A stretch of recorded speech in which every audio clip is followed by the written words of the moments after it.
رياض محرز احسن منك؟ لا انا شفت الفيديوهات بتاعتك وانت بتلعب كويس قوي. ده قضاء من ربنا.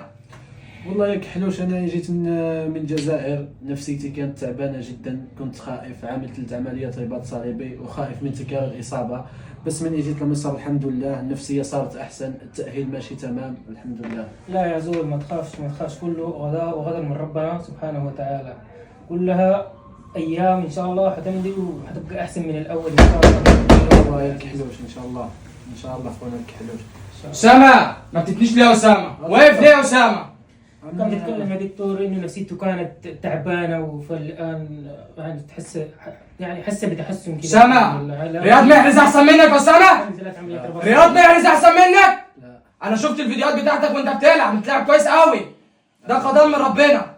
الحمد لله. هتتقل وترجع احسن من الاول يا اسامه. انت نازل مصر مخصوص عشان تتقل هنا، صح ولا غلط؟ صح يبقى تلتزم وتسمع الكلام يا اسامه. اكيد. هتسمع الكلام يا اسامه ولا لا؟ اسمع هتلتزم؟ اكيد. مين احسن، انت ولا رياض محرز؟ انا احسن. ماشي يا اسامه، نشوف يا اسامه.